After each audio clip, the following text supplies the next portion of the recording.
Welcome back to Highly Respected. I'm your host, Scott Greer, and today we're going to have another fantastic and incredible episode for you guys. So we're going to jump right into it. And so pretty much everyone's question today was about Charlie Kirk and the assassination. So we're going to cover pretty much most of these questions in just the monologue we're going to have today. Some specific ones we'll cover at the end, but primarily we're just going to be covering most of the topics, and most of them relate to left-wing support for violence, chances of increasing terrorism, the radicalization of Americans, both right and left, the conspiracy theories around it. So we're going to cover that most in the monologue. And pretty much, like I said, everyone asked a question about this. Ken, K-Max, Concerned Citizen, Deuteronormative, Nitro, Gillis Enjoyer, pretty much everyone asked questions about this. So if you want your name shouted out, we'll try to get to that. There's some specific ones, as I said, we'll get to at the end, but we'll just go straight into it.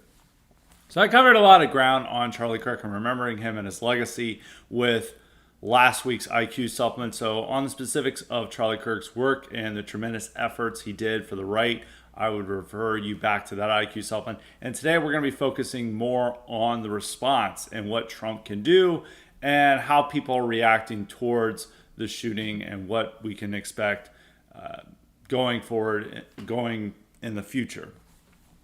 So primarily what people are concerned about is this nature of left-wing terrorism and the left support for it. Now, there's a lot of people claiming, well, the left doesn't support it.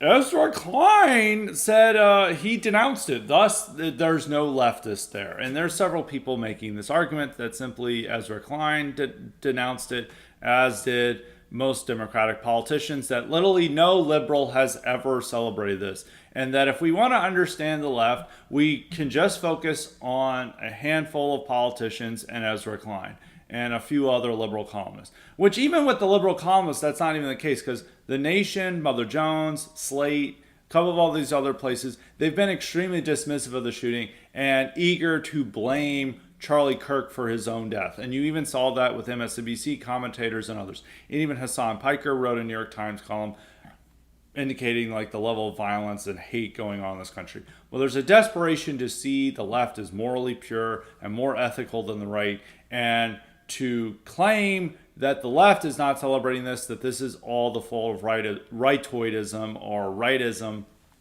and then shifting the focus back to the right and the hate that they're spewing. And pretty much just denying that there's no real left wing, that all the blue sky posts, all the viral posts, those are fake people. Those are nothing. You know, the senior military officers essentially celebrating it or reveling in it or saying that Charlie Kirk is to blame for his hate and that this is exposing all of his fellow haters. This is all meaningless because the New York Times editorial board shook their head over it. And that's essentially the argument, and it's really stupid and asinine to say this. And Jonathan Chait who's a liberal columnist who's now at The Atlantic, had a stupid comment like that. And they're like, I don't know anyone celebrating this. I've known several people around DC and elsewhere who've just casually observed this, going into restaurants, hearing people on the street celebrating it. And the fact that we're finding so many examples, hundreds and hundreds of people expressing celebration of this on TikTok and elsewhere, you essentially have to bury your head in the sand and pretend that the liberal base doesn't matter and that they just accept their marching orders from moderate liberal columnists that they all mock and revile in their other commentary. It's like, you know, Ezra Klein is not the central figure of the left. Most left-wing columnists and leftists have a strong aversion to his new approach of abundance. You know, as you guys listen to, I did a podcast on this earlier this year. You know, most of the left isn't eager for it. But by the impression that a lot of people want to make that the left isn't celebrating it, is that he is the only person that matters. And if you want to learn what the left thinks, you go to him, even though the majority of the left is disagreeing with his abundance focus. In any case, obviously every politician who is smart is not going to celebrate this, but there are not so smart politicians who still had callous attitude towards Kirk's death. Like Ilhan Omar, who is not a minor figure, who is a pretty big figure on the left, and they celebrate and defend her a lot, has been extremely callous. She retweeted, but then unretweeted a post going off on Charlie Kirk and the hate he spewed and how that caused him to die. And even in her own interview, she was in her own commentary, she has been blaming Kirk for his own death. And, that wouldn't have been tolerated if this was a left-wing figure. If this was a left-wing figure and you had the entirety of conservative Twitter, or at least half of it, celebrating it or claiming that he's responsible for it, the left would say the right is doing this. And it's also bullshit, because the fact is when you say the left killed him, you're pointing out a fact, because he was killed by leftists. He was not killed by just some random person or a rightist or right-winger. He was killed by a leftist. And so to wonder why a leftist would go and kill, a prominent conservative figure, you're assigning the blame on the left. And this is also outrageous when the left would place any type of violence that had occurred against anything going on in the 2010s squarely on Trump. Even with Charlottesville, this was placed on Trump, even though the alt-right was already moving towards an anti-Trump position. And pretty much all Republicans condemned it. But still, it was Trump's fault. If you look to, the El Paso shooting, that was the entire right's fault, even though there was nobody celebrating it. And the Trump administration condemned it. But this was Trump's fault. Going forward, any other type of mass violence, the synagogue shooting, that was Trump's fault. And they all placed that blame on MAGA in this. And now the left, where this guy is expressing the same point of view as much of their audience, and there's a lot more evidence of people celebrating this than the synagogue shooting or the El Paso shooting or any type of right-wing or white nationalist, whatever, violence. There's no one celebrating that stuff. Very, very, very few people, especially not on Twitter. You'd have to go find the dark, a random, most fringe corner of Gab to find anyone saying anything nice about it. But here, you can just log on to TikTok and you'll find plenty of people saying it. So it's just very disingenuous and asinine, and I think it's a way of, trying to be like, oh, well, unless Gavin Newsom says, I endorse this, then no one on Democrats. And even Gavin Newsom said that, they'd still deny it. So not that Gavin Newsom's going to do that, because he's a politician. So it's also stupid for you to think that just because a politician is saying this, like, wow, this is really courageous and brave. Every politician is going to denounce violence.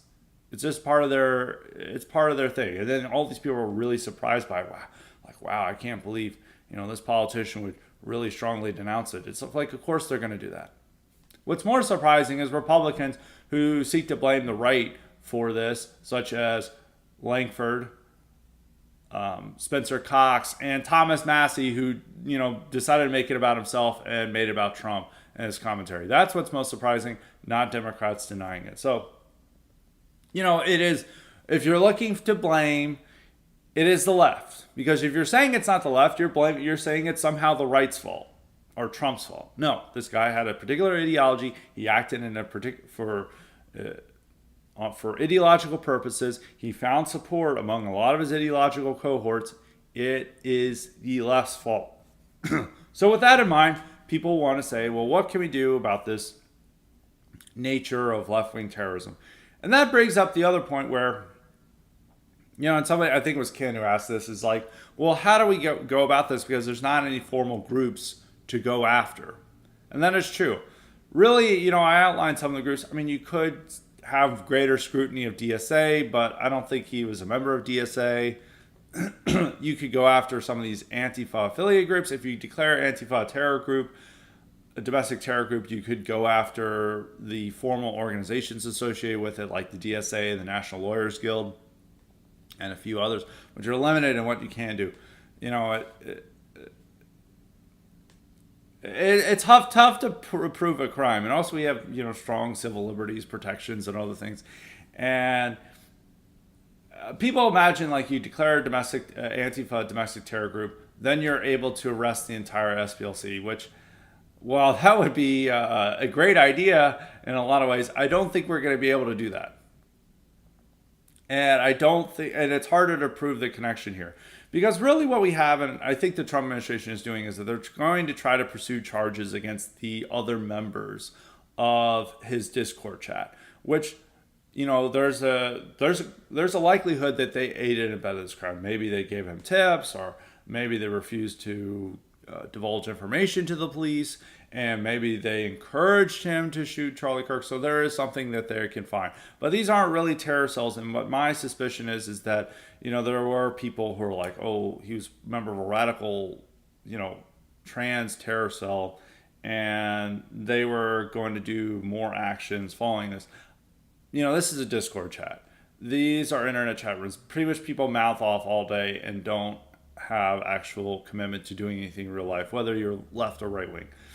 And my impression is that this guy was encouraged to do this. They're all saying that this is a great idea. Then he did it, and then they're like, oh shit, I'm going to go to jail for a long time. And they began ratting on him, which maybe they still aided and abetted, so maybe he still committed a crime. But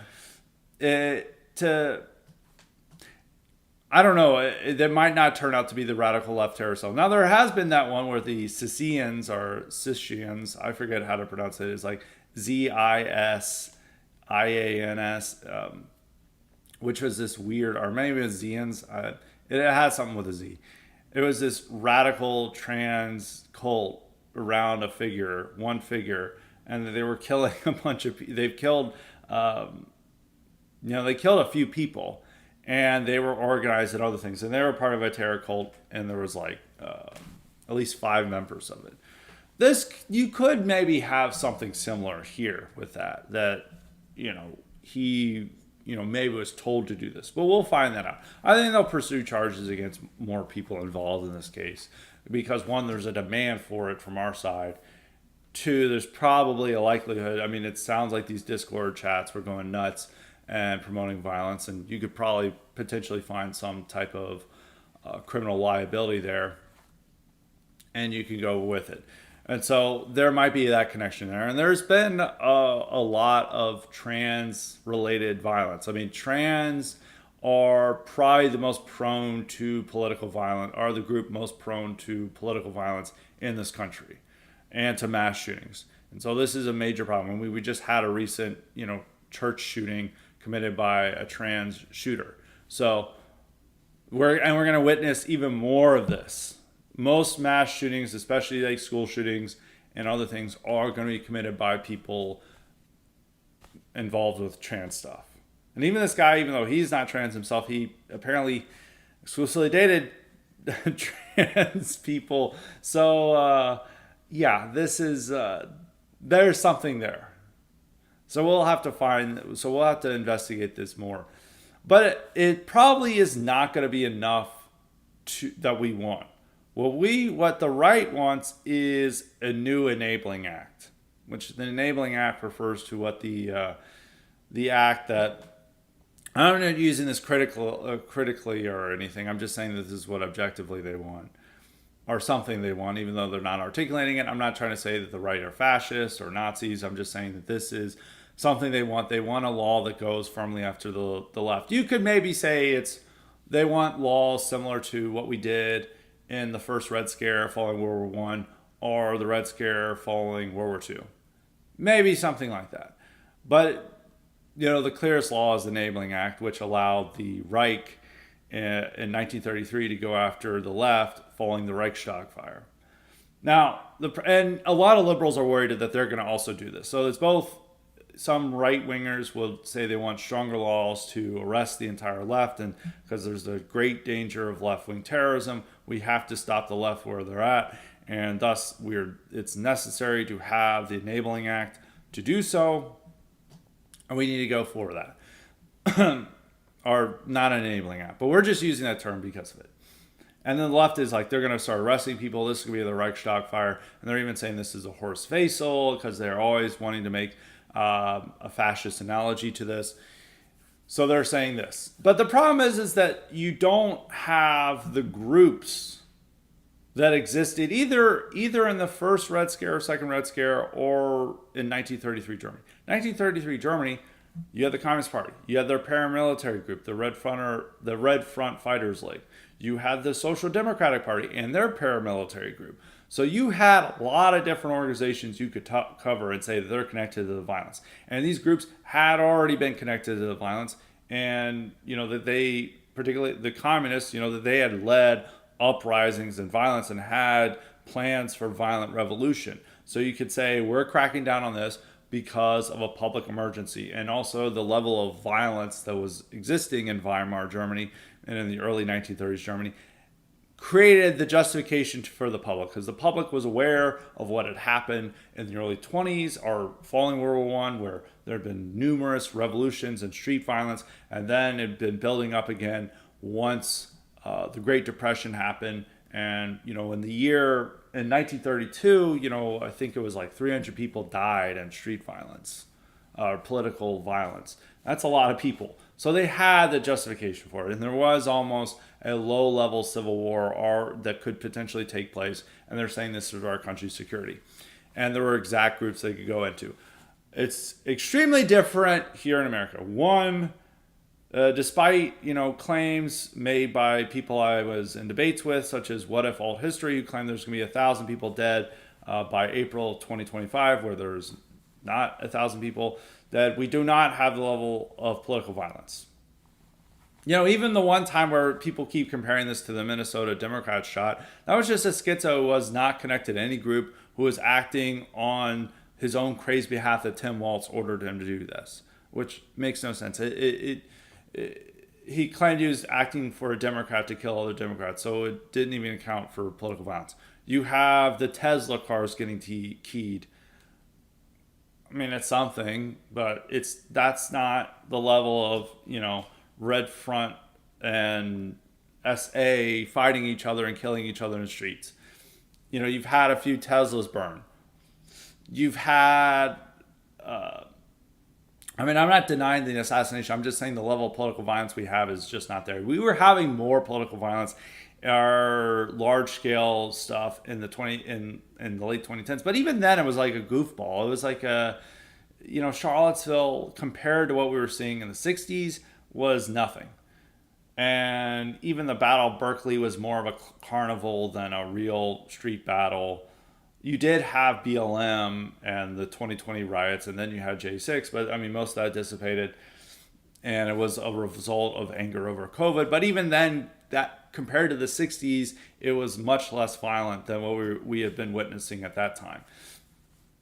And also just the country, these aren't connected to any groups. There is not so much of an army behind them. You can find supporters, especially on the left, who will cheer these people on, whether it's Luigi or Tyler Robinson.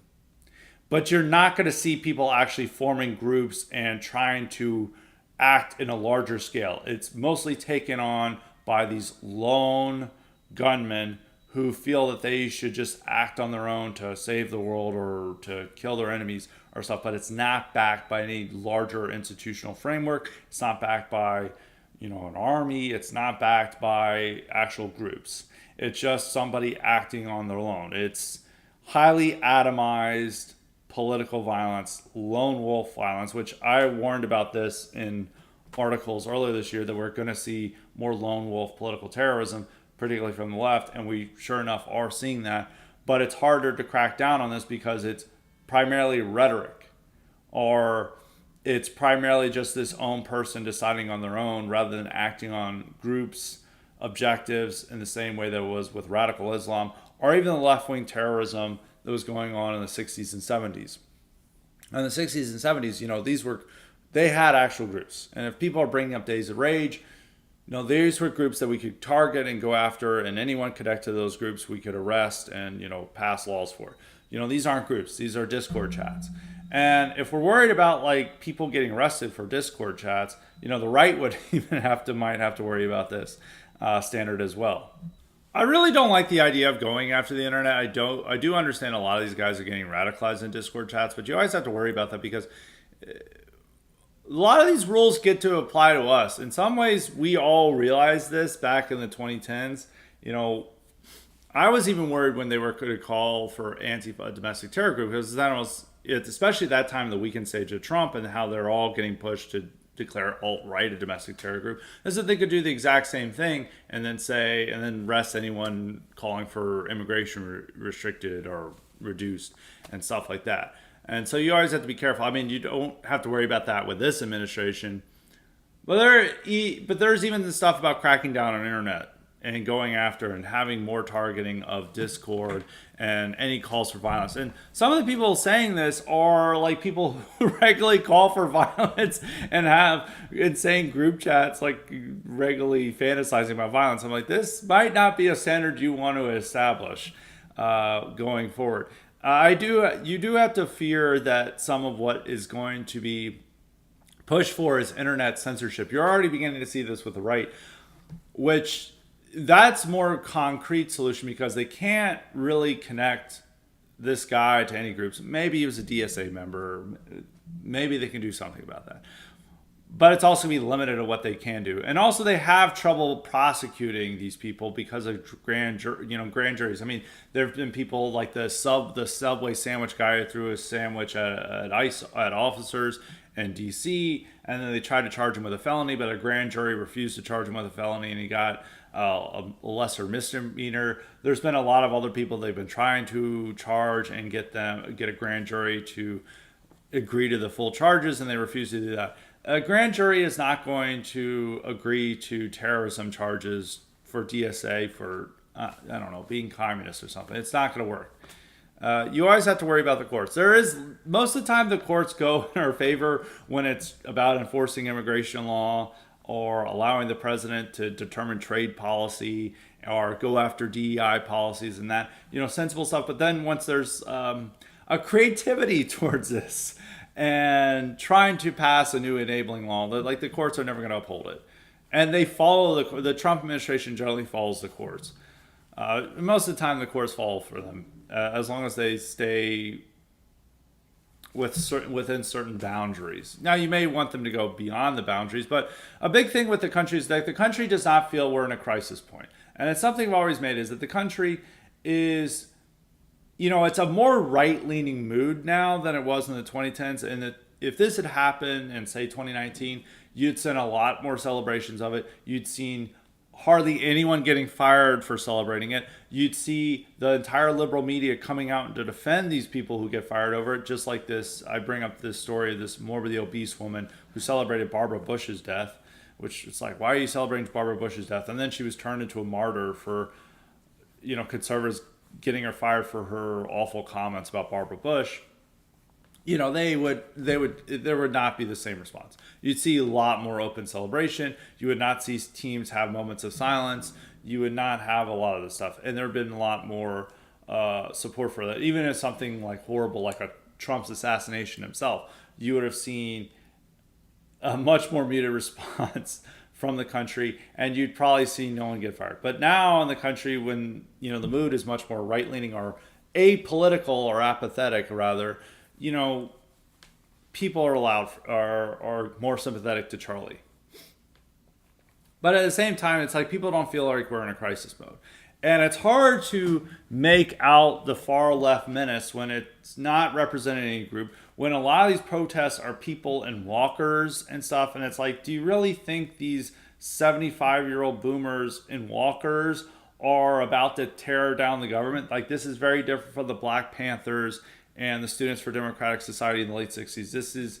These are the same people, actually, who are probably in those groups. And they could barely move around. So it's like when they had the Tesla thing. They're like, there are terrorists here. And it's really pathetic. It's like these old people can barely move. And it's like, most people don't feel very threatened by them. A big difference between now and the 2010s is that they had a lot of young people who were willing and capable of committing violence. You still have a few examples. There was an Antifa terror plot against an ICE facility, I think in Texas. So there's still examples of that, and that's why I think that the federal government should deploy more resources to countering left-wing extremism, which I think the government is going to do following Charlie Kirk's thing. But it's not as, or at least with these groups, it's not as prevalent of a problem as it was in the 2010s. Antifa was a much bigger deal, had a lot more support, was much more prevalent in, say, 2018, 2019, and they were able to get away with more violence. We really needed that Antifa as a domestic terror group then. Today, they're much weaker. As I've been saying, a lot of them got arrested over the Cop City protests in Atlanta, and a lot of the most effective activists are facing lengthy jail sentences over that. So that's been neutered them, and also some of their other activists got burnt out or died of drug overdoses, or they just moved on to other things. There are a lot of millennials. They can't really keep up the radicalism as they're heading to 40. So it's just been a different time period. But you still now have these radicalized lone wolves who might do this stuff. You have a Luigi who wasn't even a leftist, but he's like an alt-centrist. And then you have Tyler Robinson. So, but it's much harder to counter that. And that's a terrifying thought, that it's just like some lone maniac can do this, and it's hard to have preventive measures against it.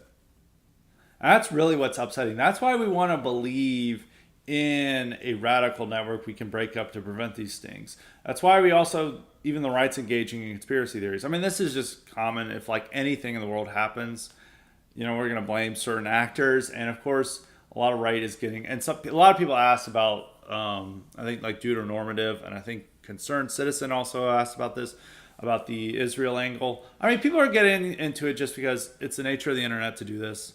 It's more entertaining than the current narrative, and just people are going to engage in it. I mean, that's what's going to happen. It's easy to convince people. People want to believe in it, and they're going to believe in it. And it's entertaining and more exciting than the standard narrative. They don't like the idea that there's some weirdo who maybe acting on the prompt of his bizarre trans Discord just did this on his own.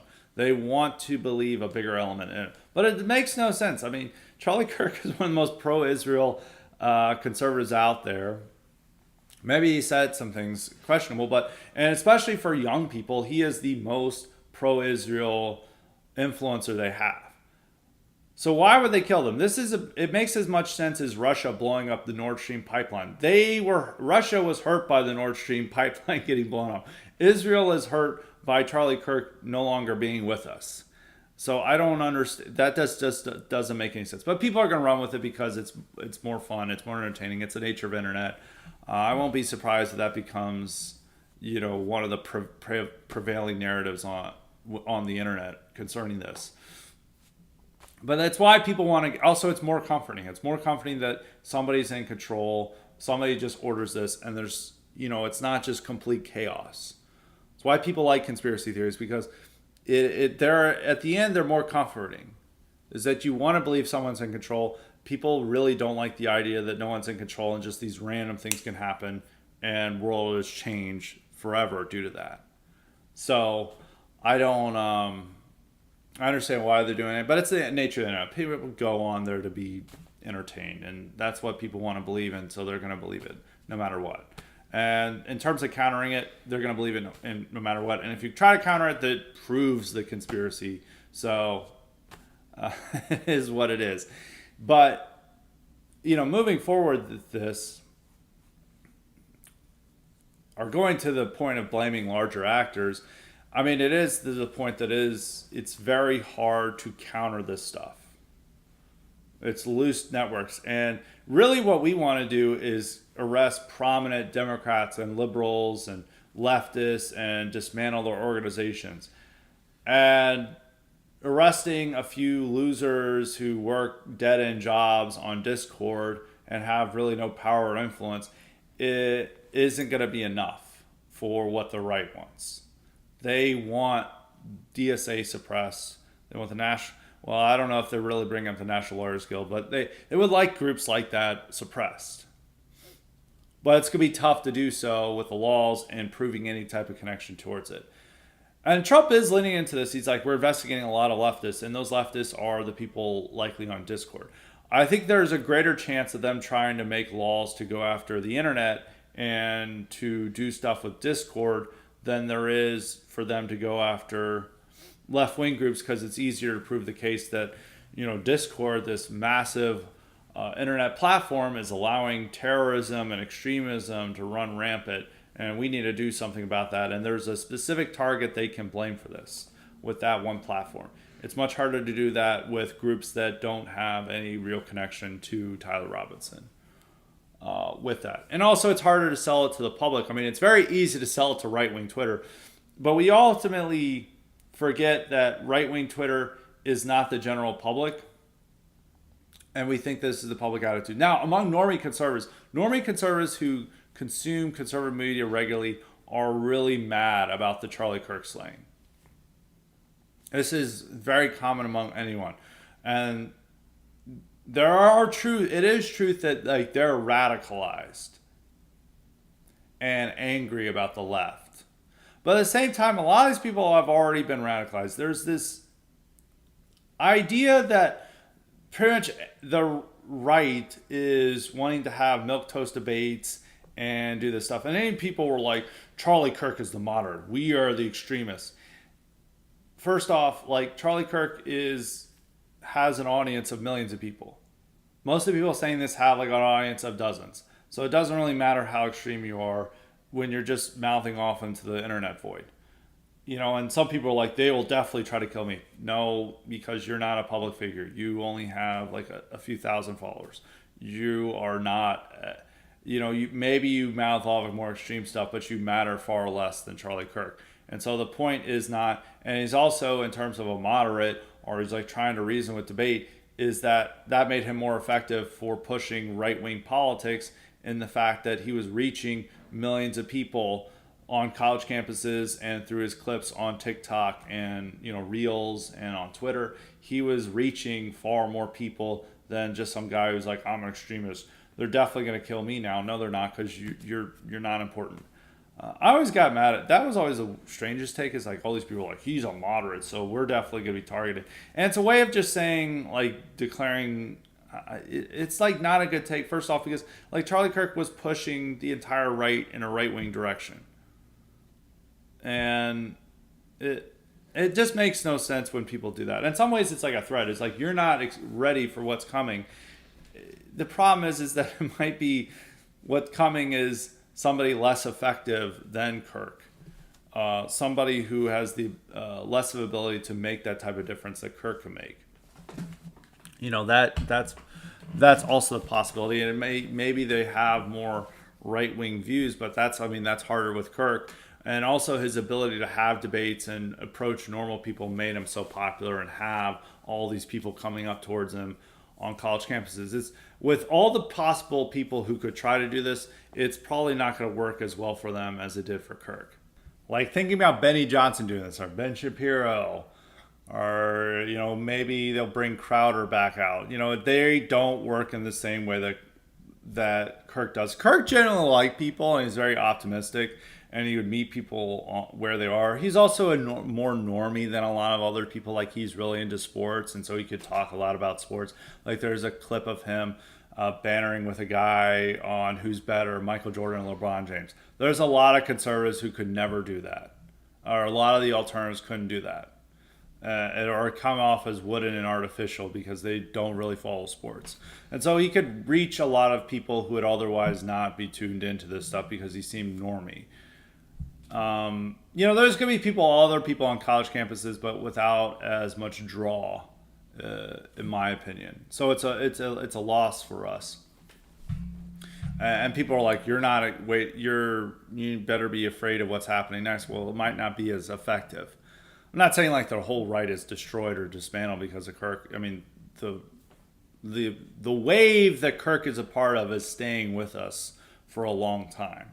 I'm just saying, in particular instances of that type of influencer who could reach normie college students who are really into sports and stuff, and otherwise wouldn't be that political. There's a real dearth of figures like that to take up that mantle.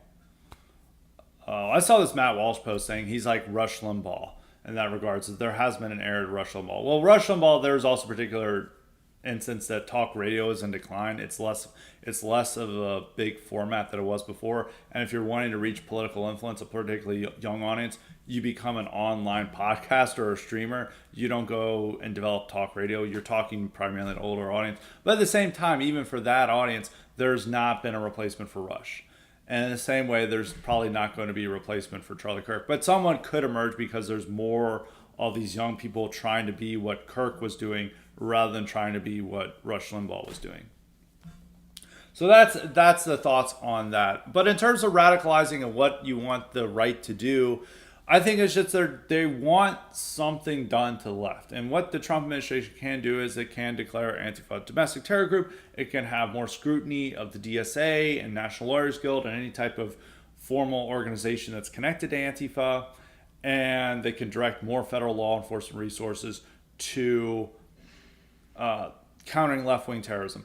Are we going to have a new Red Scare where we can have Palmer raids and outlawing the DSA or things like that they were able to do either in the early 20s or in the 50s? No, we're probably not going to be able to do that. We're not going to be able to accomplish that type of stuff. We're not going to be arresting Nancy Pelosi over this. I can just guarantee you that. But we can do stuff. I don't know if that'll be enough to satisfy people. People will probably, it's the nature of the public. They'll eventually move on, even if there's so much great attention towards this. And it will stick with people for a while. And radicalization, a lot of the right is already radicalized. And, it views the left as the mortal enemy. And, the defining feature of the right-wing coalition now is owning the libs and attacking the libs. And just in anything that owns them is what we support, which is generally better than the type of principles that was built around like Paul Ryanism or whatever. So it's infinitely better, but you already have people in that mindset. And you need to be careful about, in some ways, how more radicalized they get if they, it just ends into them screaming into the void or becoming incredibly black-pilled. That's something, that what they, they're promised this thing that just can't happen, and then they get really black-pilled by it, and then they turn on the right itself. So you do have to worry about that. They do need to arrest more people than the shooter. They're going to have to make arrests, and they're going to have to promise some type of measures to meet the right-wing anger over this. The righteous anger, by the way. But what will that be in the case? It's probably what I outlined. And so we'll see what results from that. I think a reason I'll just conclude before I go to questions or direct questions, because there's some topics I didn't get to really cover on the Kirk slaying, is that the left is providing more moral support for this violence than the right. The right can have fantasies about civil war or stuff, but when violence actually happens, nobody supports it. The right always, if there's ever right-wing violence, they immediately go to false flag or fed up. Not only do they condemn it, they want to claim that it was done by something else because no right-winger would actually commit violence. And the right, and it's also part that the right feels they have something to lose, and the right is just not going to engage in this stuff. When a leftist does this, there will be plenty of liberals and leftists to support them and claim that we need more like this. The right does not do that. When the right Fed posts, it's meant purely as LARPing and as a video game. When the left does it, they actually seriously think that they should do it. And some of these people have, when they get committed to this worldview, they're fully morally committed to it in a way that a lot of right-wingers are. A lot of right-wingers, they adopt these political ideologies and identities just for entertainment. The leftists, because they can find that moral framework supported by the outside world, by education centers, by movies, that support these type of ideas, while the outside world is generally not amenable to the far right. And they realize that if they act out on these ideas in the real world, there's going to be tremendous consequences for it. While the left, they'll see trans rights or human rights and, billionaires are evil and should be used as compost or something. They find it's much more common to find these type of opinions in the real world and in real world media than it is for right-wing opinion. So a lot of these people think that that they're morally justified to commit violence. Well, I think even a lot of right-wingers, by their interactions with society, realize that, everyone's going to think this is bad. And even the right-wingers are going to think it's a fed op. So I shouldn't do this. And also I have something to lose. While the left has a lot of losers who have nothing to lose, and they'll commit more of this stuff. So we're absolutely going to see more lone wolf terrorism, left-wing terrorism in the future. And the terrible fact of it is it's hard to counter it when these people take up actions because, we don't have the resources, and we probably don't want the federal government to be monitoring every single Discord chat, every single X group chat. I mean, right should be careful about doing that with that tremendous power. Because just imagine if a Democratic administration had this power. You can make a joke in a group chat, and the next you're facing 5 years in federal jail. And that was happening in the first term. There was a guy who made a joke about guns and stuff and shooting up something, and it was just it is a bad joke, but it was merely a joke, and the guy got arrested and he faced, I forget what his sentencing was, but he's convicted and he faced 5 years in federal jail over it. They could easily, if there's a next Democrat, they could welcome these measures and go after the right in a way that they could have never done before. So you have to be always careful about that. But I think it's to the larger point that the left is more committed to this stuff. And with Trump derangement syndrome, it is far weaker and less prevalent than it was in 2010s because the general public is more right-leaning, more apolitical, and just more nonchalant about this, while in the 2010s, they were, an average normie would say, I disown you for being a Trump supporter and I hate you and you should die. Well, in the 2025, that person's too focused on sports betting to really give a shit. So that is a change in the public mood. And the public mood is more open to hearing right-wing ideas than they were in, say, 2018. But among the left-wing core, they're still animated by this violent opposition to Trump. And even if many of these people are old and incapable of violence themselves, which makes it hard to create, the idea that there's a left-wing menace of a revolution about to happen when, it's people in walkers and stuff. This is not the Red Front Fighters League. These are not street thugs. It makes it harder for that. Which, for the right, I've always argued this point for many years, is that the right needs an extreme left or a threat from the extreme left to justify their actions. And they are finding evidence of it, but it still doesn't translate into a mass threat. And the general public doesn't feel threatened by left-wing violence in the way that the right does. Once the public is, if you had violent street riots, or violent labor strikes, or well-organized terrorism, then you could see that happening. But you haven't reached that yet, even with the horrible assassination. I think most of the general public thinks it's horrible. But it's also treated as something that it's the action of one lone deranged guy. It is the left's fault because this guy's left-wing rhetoric is the result of the left, but there's not, when you're looking to have legal punishment for it, you're limited in where you can target. But they are going to have to arrest people in order to satisfy the right-wing outrage. So we're going to go on to specific questions that we have. I covered pretty much most of them. I'm going to go through.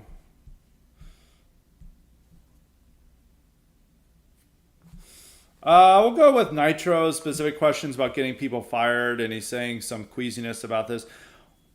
Was conservative will steal by the previous attempt, or is it just that Kirk murder was much more shocking and egregious? The number of military members openly celebrating is unsettling. It's just with the public, is that the public is more right-leaning, and also we're much more organized online, and we're able to run these pressure campaigns in a way that we were not capable of doing in the 2010s. And we have a bunch of big accounts that this is all they do, like Libs of TikTok and wokeness. So this is, and they're able to get that out to millions of people. and people making calls, and also do the moral standards that we have today is that employers are less willing to stand up for crazy leftists than they were in the 2010s. Because in the 2010s, they were like, well, we're on the side of the good and morally right. Now that doesn't look so much the case. So yeah, there is a lot less queasiness about it because there's just more anger. And it's already that the base has already been radicalized enough that they want to act and want to counter strike against the left and want to make them pay. And it's fully justified by what we saw in the 2010s. Like, if you followed alt-right accounts, you could lose your job. If you saw like what the left-wing accounts, like Antifa accounts were doing, like doxing just some random anon who follows alt-right accounts and makes some jokes, and then he gets his job, loses his job, and he sees like posters of him thrown up around his neighborhood to threaten him and other things.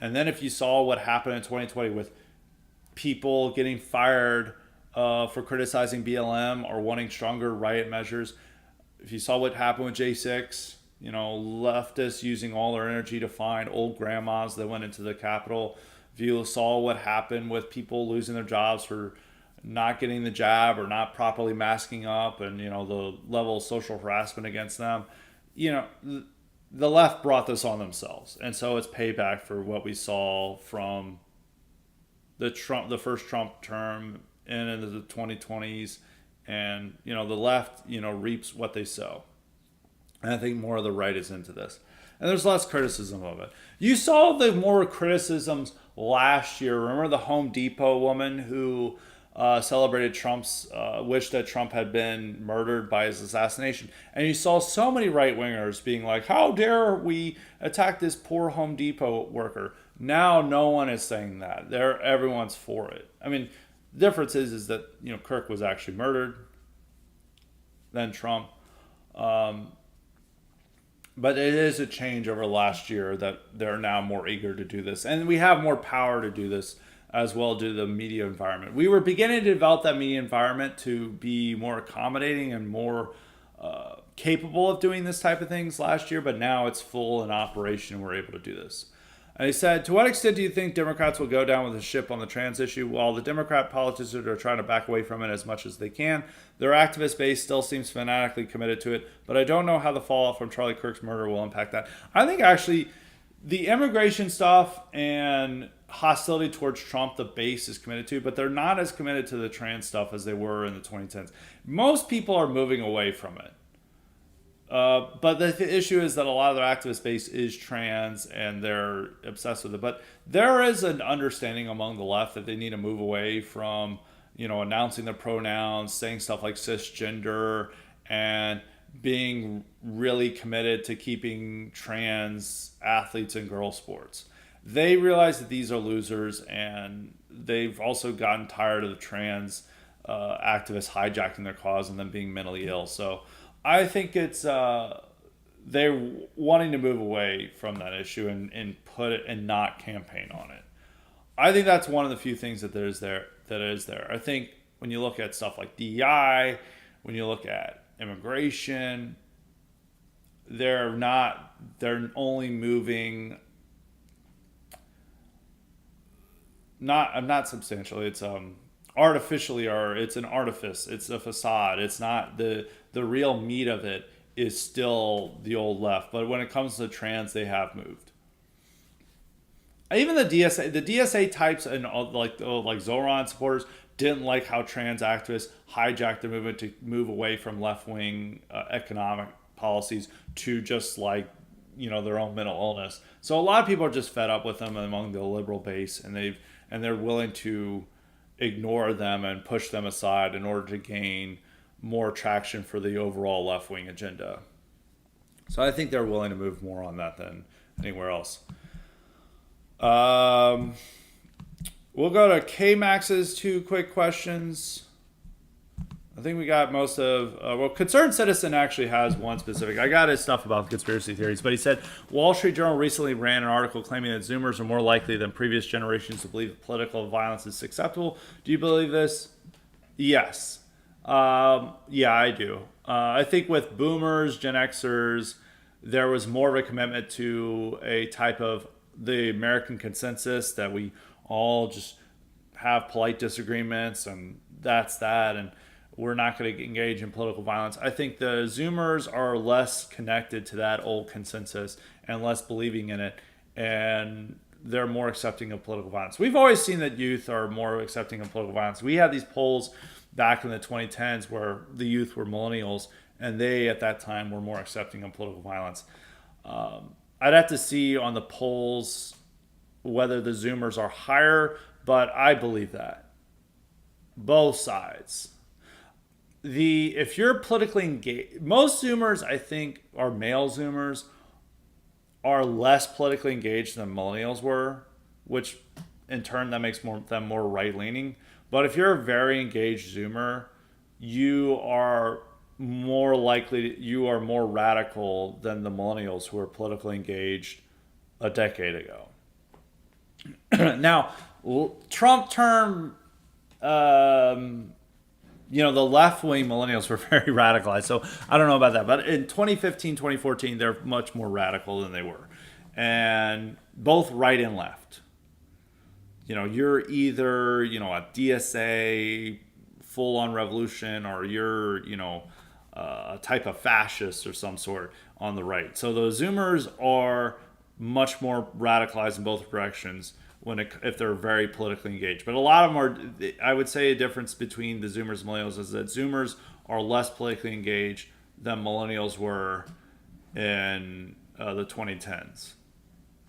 The ones who are more accepting of political violence. But even the Zoomers who are not that politically engaged are just less committed to the post-war Americanism that we set aside, that we're against violence, we settle our agreements, we're all committed to the same ideas. I think that just Zoomers are less believing in it in general, and that's why they're more accepting of political violence. We'll go to K-Max's 2 questions. Also, Sharecrop was one of the guys who asked questions about Kirk and escalation, so we covered that. K-Max has got 2 questions specifically. One about Kash Patel. He said, I heard he declared an aversion to Kash Patel as FBI head more than any other Trump appointed guy. Is handling of finding Charlie Kirk's killer to his bizarre Valhalla comments. What is your reasons for the Kash Patel dislike? He's just an entertainer. He's not an FBI chief. Even the way he ran the kill, people he did catch him. It takes time to find these people. It took us a long time to find the Boston bombers. It took us a couple days to find them. It took us a while to track down Lee Harvey Oswald and James Earl Ray, the guy who shot MLK. So it takes a while to find. If they get away from the scene and there wasn't proper security, that was more local authorities. But the way that Kash Patel handled it, he was always trying to make a media spectacle of it. He was always quick to announce, we got the guy. And then it's we actually didn't get the guy. And there was 2 times they did this before they actually got the guy. And then at the press conference, he's see you at Valhalla. I'm this is a clownish show. This isn't a serious FBI chief. He's got to go. He is a grifter. It's just embarrassing for him to be there. He doesn't really have the experience to be FBI chief. You want serious people. And so, yeah, that's... I just don't. It's very... He was always a big-time grifter and stuff, and you just don't want people like that as FBI chief. We've got a lot about rhinos. So I need to talk about this. He's got one about Langford being a rhino. Someone else, I think it was Dollar Bill, Renown asked about rhinos. He's I'll go to Renown. He's why is Utah dominated by rhinos? He said that it was due to Mormons. Is the top-down power structure somehow intertwined with the Mormons, and that they push them to be more rhino? Mormons as an ethnicity and not just a religion, having an identity that's apart and suspicious of the host nation, akin to some more famous ethno-religions. That's the Mormon angle. Actually, I'll just focus on Langford. There's 2 people asked about the Mormon angle in Utah. K-Max just asked about Langford. He said... He responded with a bizarre rant about white supremacy in response to Charlie Kirk assassination, and I saw your response. But my question is, why did they do it? Do many Republicans in the Senate feel the need to cozy up to media? a black man stabs a white woman on the train and says, I got, well, okay. That's just him saying. Another example, the Zarutska case. He's like, my question is why Republicans like James Langford always go along with this. Well, Langford is just naturally predisposed to this. He doesn't like Trump. He's a moderate. He really wants the GOP to return back to Paul Ryanism, and he doesn't like the more right-wing side of things. So he wants to put the blame on their violent rhetoric. He wants to have the return to the rhetoric that would happen in 2010s. What Langford said was the norm from the response to the baseball shooting. When the baseball shooting happened in 2017, I keep bringing this up. Every Republican went on there and was like, this is why we need civil discourse. This is why we need to stop hating each other. And then MSNBC and CNN would say, like, bravo, bravo. And then a few days later, they're claiming the Republican Party is trying to commit a genocide against old people by repealing Obamacare.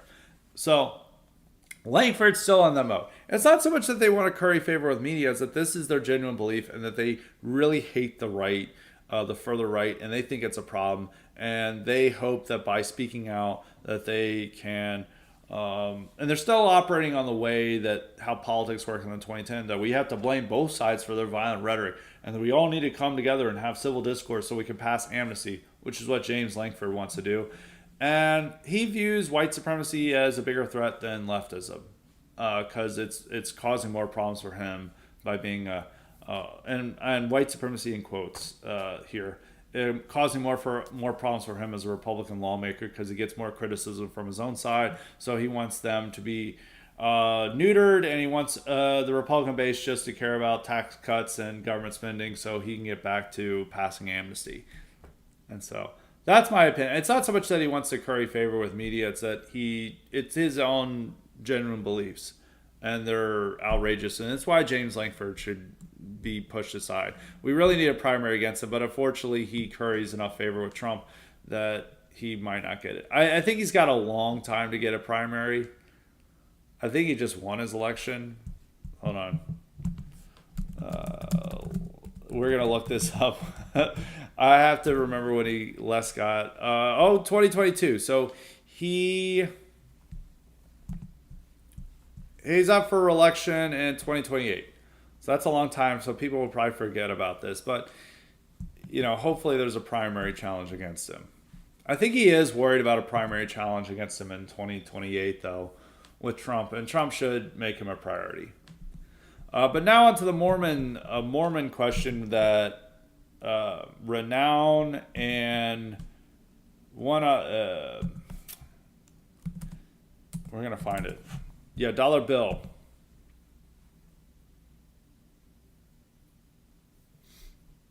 Actually, Dollar Bill did ask a different question. Somebody else asked about the Mormon angle. Maybe it was Gillis. Or we're going to find it. Or,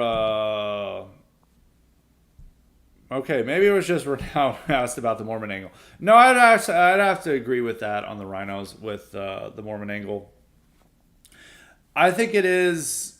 I think the bigger answer is that they do view themselves as a people apart, and they are suspicious of a majority, and that's why they got really opposed to the Muslim ban. This is not all Mormons, but this is a lot of Mormons that they view themselves as something separate from the American mainstream. Even if the weird thing about it is that they're almost a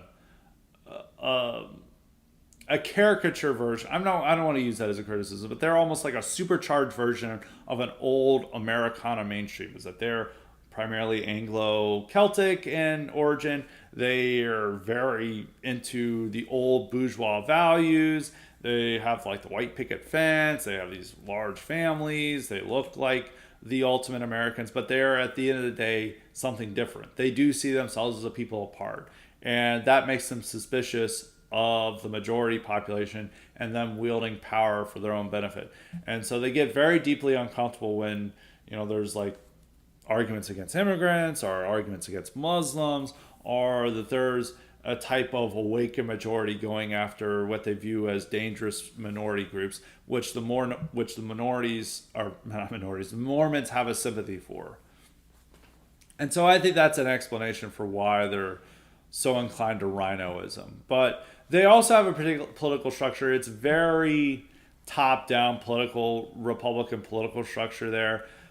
if I'm not mistaken, I think their who they pick for office is determined by convention rather than primaries, and it's a lot of very cucked Mormons who are tied in with the new focus of the LDS and wanting to be more racially tolerant and multicultural or whatever, and so they end up with people like Spencer Cox and Mitt Romney as their guys. I mean, they do have Mike Lee is a problem in a lot of ways, but I mean, he is more right wing than Cox and Romney. So yeah, that is also a problem. There's a top down power structure in Utah, and also I think Mormons do have this aversion to an awakened majority going after minorities because they see them and they have this natural sympathy with other minorities that they see themselves aligned with, even if they represent like a supercharged version of the old Americana mainstream. So that's it. Renown, I'm going to have to say, is other questions might not be as good. I usually don't answer 3 questions. I say 2 questions, but I do have to. I don't like calling out people for some of this stuff, but there is one question that I felt maybe shouldn't have been asked in light of this. But we'll have polite pushback against it. This is not the question. He said, "Who would be a good candidate to produce, direct, and write a movie about Charlie Kirk's life?" It's just gonna be Angel Studio to do this. So Jim Caviezel and Kevin Sorbo and the guy from Band of Brothers, I forget his name, but he's got blonde hair and he's like 60 now. They're too old to be Charlie Kirk. But they're in all those movies. They'll probably have guest roles in the movie. I don't know what roles they'll be, but they will be in it. But it'll just be Angel Studio to produce this. Hollywood's not going to do unless it's like 20, 30 years from now where they do something about the Charlie Kirk assassination. It's probably going to be Angel Studios that's going to do something about it. And whoever Charlie Kirk is, we're not going to really know. And whoever produces and directs it, we're probably not going to be that familiar with. But I guarantee you Caviezel and Kevin Sorbo will probably be in the movie. So that's they're not going to do that. Now, this other question, sometimes people, I do encourage people to ask questions, but I always say to be sensible about what you ask. And this question, he said, it's about the picture of the shooter and his dad eating at the Japanese restaurant. They're both using chopsticks. And since you're in touch with the real Americans much more than I am, I ask you, is this a cultural norm? Can you estimate how widespread it is, the acquiring of these customs? I'm going to be honest. Let's not ask about chopsticks. Like some people ask, like we had a question, sometimes people ask like questions that maybe might not be the most appropriate. And, I'm fine with answering these questions, but a lot of times the audience isn't very happy about these questions. And so I get, the audience gets mad and then they tune out if they hear a lot of questions about chopsticks. So, yes, it's common for people to use chopsticks in America. I don't think it, but let's stick with more topical questions than chopsticks. It is something interesting to know, but I don't. These are one of the questions the audience is gonna not be happy with. So let's try not to ask questions about chopsticks. But we appreciate your questions for now. We enjoy it. I'm fine with answering these questions, but I get a lot of blowback from the audience when I get questions like this, so I have to be we have to try to avoid them or move beyond them. But otherwise, the other questions were fine. They're great questions. We got questions from Gillis Enjoyer. Gillis Enjoyer said, in light of recent events, I just wanted to express my appreciation for your work on behalf of the movement and the country, as I'm sure it's never been the most comfortable thing to be expressing these views in the public eye. That is for certain. Thank you very much. There's another guy who just signed up to be a subscriber who also thanked me for his work, and he said that the Charlie Kirk slang said he inspired him to support people he really supports, and I didn't want to be named, but we appreciate that. Thank you for your support. This is how we keep going strong. His other question is, this feels like arguably the highest the temperature has been in the country since the summer of Floyd. What do you think from this moment goes from Hill? Will it just fade from memory for most people as time goes by? Is there potential for this being a mass road pilling event for normies, given how shockingly over the line obscene the lust behavior has been? It's just further Trumpifying the right wing movement, and it's why like stuff like Langford and Cox and their opinions and them trying to moral grandstanding just is falling on deaf ears, because nobody wants to hear that. People want the left to pay a price, and this is very different from what it was like in 2017. Now, is it going to lead to civil war? No. Is it going to lead to violent retribution? No. But it's simply a matter that the right views the left as the enemy and doesn't want to make compromises with them. And that is a positive element for what we're trying to accomplish in the country. We've got... Okay, Rick, one of these for the mailbag, but two of them are relevant, so we'll get to them after we get to... We'll conclude actually with a question from Aldi Wine Commissar. But we've got a question from Dollar Bill. His questions: of all the soul schools on the social media celebrating Charlie Kirk's death, it has been noted that teachers are disproportionately represented among them. Why do you think this profession seems to be so susceptible to being one-shotted and becoming normally sadists? As they're all liberals. You know, this is the thing. This is organized labor. I've made this point, is that most of the people celebrating this, I don't think nurses are particularly liberal. You meet a lot of conservative nurses. It's just that I feel like nurses just feel empowered to say stupid shit on Twitter. But teachers are disproportionately liberal. It's a very liberal profession. And it's very female oriented, and that they're getting much more libtarded as time goes on. I mean, if you remember libs of TikTok content from like 2022, it was always like some blue hair teacher is like, I'm, non-cis, I'm non-binary person who's telling insane stuff to my students. So it's just a very left-wing profession, and they also have this false notion that they are experts on things and that they feel empowered to say whatever they want to say, and that's that. And that's the face of organized labor now. You need to see these blue-haired, non-binary teachers as the face of organized labor, because the largest unions are teachers' unions, not the traditional blue-collar workers that are increasingly not aligned with unions. Second, why do leftists do this thing when there's a shooting against a figure that is right-wing or conservative coded, that they do this thing where they say the shooter was on the right? They claim Thomas Crooks, the shooter in the Butler attempted assassination, was a Republican. They claim the shooter who shot up the Catholic school kids in Minneapolis was alt-right. And now they're claiming the murderer of Charlie Kirk was a co-reaper. It's very stupid and unconvincing. It's like when one kid on a playground grabs the other kid's forearm and pushes his fist against his face and says, "You're hitting yourself, you're hitting yourself." Here it's really stupid because they're just desperate to deny and obfuscate their own blame in this. So they want to claim he's a co-reaper. There's no evidence for this. With the Catholic, with the shooter of the Catholic school kids, he's clearly like a deranged leftist, but he also threw on a lot of right-wing memes on his firearm. And it's more that he's just internet brained, and he's just like taking in all these memes, and he's like, it's like remove kebab and stuff. But the guy's just mentally ill, deranged, and his primary identity is not as a right winger; it's as a trans leftist wanting to shoot up a Catholic school. Thus, it's left wing aligned. He wasn't alt right, but he, due to his mental illness and his consumption of a lot of internet content, they just threw all these random memes on there. The Butler kid, we don't really know what that kid's about. We still haven't figured that out. There was people who people who knew him in high school claimed he was right wing. There's people who claimed he was liberal.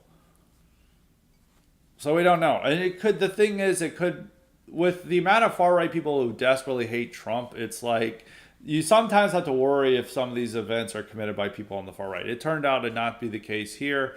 And with the Butler attempted shooting, it was likely just some liberal kid wanting to make a name for himself. The Catholic school was clearly done by a leftist, but he was mentally ill, and so he included random right-wing memes on his guns for some reason. So, they always want to do that. But it's natural for them because they don't want to take blame for this. And it's the same way with us, that we claim that any type of right-wing violence is false flag or fed ops. We don't want to take... We don't have to, we don't have blame for that stuff if we all disavow them and show that there's no connection between us and them.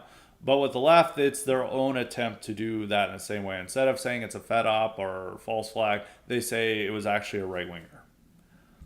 It's to avoid blame for having any responsibility for the shooting. We'll go with LK Rourke's questions.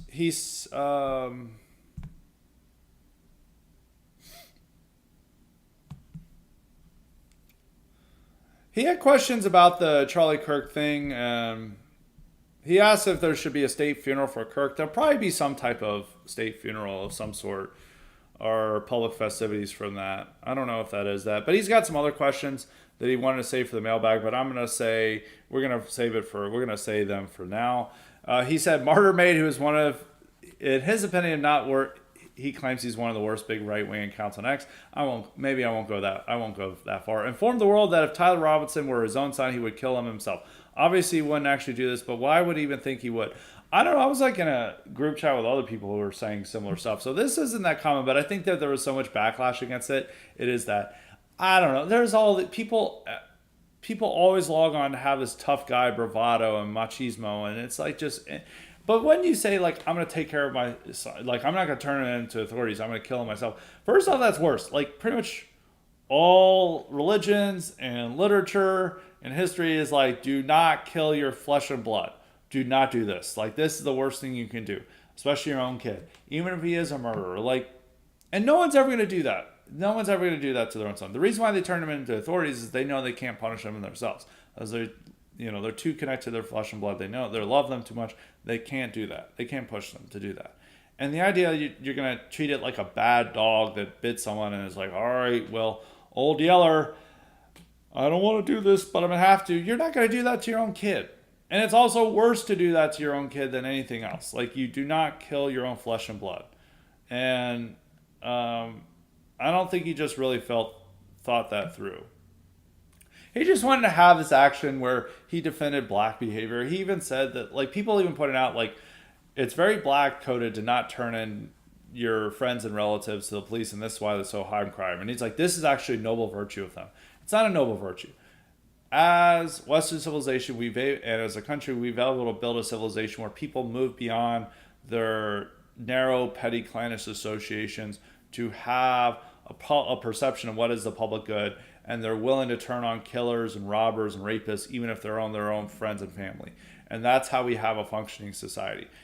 When you have a society where it's like, well, he's my friend and family, I'm going to stick with him, even if he raped or murdered somebody, you don't have a functioning society. You have like the Arab world, or you have our magical communities. And those aren't places you want to live. It's much better when you have a society that has set standards, and those should be the standards of your family. If your family, by not turning them in, you're saying murder is okay. We allow our people to murder. No. What you're saying is we think murder is bad, even when it's our own flesh and blood that do that, and we are going to side with the state in doling out the correct punishment because we impose those same standards of what's right and wrong on our own people, and by turning them in, we are upholding those standards that we teach even within our own family circle. So it's rather lame.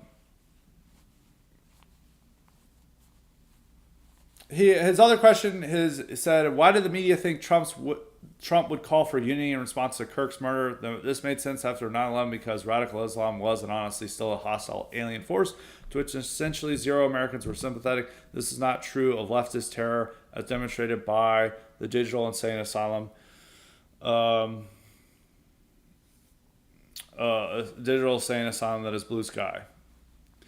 Yeah, I mean, it's just another bad faith argument against Trump. Do you think did Biden call for unity after J6? No. Would Biden call for unity if a right winger did something like this? No. It's just bad faith argument that they're like saying that they feel the response to any left wing violence should be what it was after congressional baseball shooting. That sometime like you got hit by a thunderstorm that you can't do anything about. It's an accident, and we just need to unify and then allow the left to continue to imply the right is full of murderers and horrible people that are deserving death But then if you notice this, you're the bad guy, and this isn't a call for unity. No, it's just a bad faith argument. Rather dumb. So we'll conclude with a question from Aldi Wine Commissar. He said, the COD elite have skills, connections, families, and many of us are wondering how we can seize the moment to help our country. What would you suggest? I get these questions a lot, but a lot of it is that the answers I have are rather boring, because it's just like get politically involved in the way you can, vote the correct way, support smart influencers you have, and other things. People have a calling that they want to have a type of activist life and others, and some people have those ability to do that. But a lot of people, they have all their obligations already, and that's the case with the right. They've got a job, they've got a wife, they've got a family, if they got a mortgage, they've got a lot of responsibilities, and that limits their ability to be an activist. And a lot of times, a lot of our activism has not been counterproductive. So it's really more of just a matter of helping to support the efforts you have. If you have a local campaign that you really think is important and that you feel it can make the necessary change, then get involved in that local campaign. Like there's a solid Republican who's going to be much better than the current lawmaker. You get involved in that. If you have certain influencers or anything like, highly respected, you fully support them and you help them get off the ground so they can connect and share their opinions with the world and make America a better place. And it's just those type of things.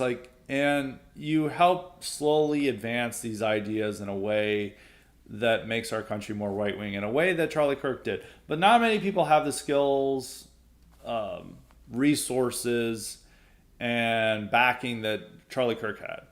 So it's more of the individual level. Some people want to join membership groups and other things, but a lot of times, unless you're a young person who's still in college where you've got options like TPUSA, College Republicans, or some other options, you don't really have that. Or if you're a younger person and you've got the connections to go in the White House, you could use those skills to help change the country. But for a lot of other people, they want an answer to that. And the answer is mainly just do what you're already doing, but also do it more. And to get involved where you have politically and to understand. And it's more about having the right mindset of just staying white-pilled, helping white pill white pill and red pill, actually, your family members and associates in a way that's persuasive, which I think Charlie Kirk provided a pathway for that, or a model for that, and just things like that. And also support the content creators you think are making a positive development for that, as more people will then have those views. And for the COD elite, there's some immediate things. I think some of you guys can always proofread your questions and think through your questions before you send. You got to remember, there's an audience listening in that might think that your question that is... you might think your question is really good and important, but sometimes the audience might not think that. And then that makes the audience not want to listen to the podcast. So you've got to keep those in mind. That's one immediate thing, is always proofread your questions. That's and think hard about which questions to send. But I know that's not the answer you want. But the answer is just to make yourself better, help improve yourself, and make yourself the best person you can be, to where you can be in a position to help change the country. Because if you've got a lot of money, if you're a good looking, or you look like you're a well put together citizen, a law abiding citizen, then you have the ability and clout to move people in the direction you want. You can help convince your family members, your friends and neighbors to go in a right-wing direction. And you can also have the resources to help out local endeavors or even national endeavors when they emerge. So that is my answer to that. And that is it for this Highly Respected. We're going to have more great content coming up this week, so be on the lookout for that. So until next time, stay respected.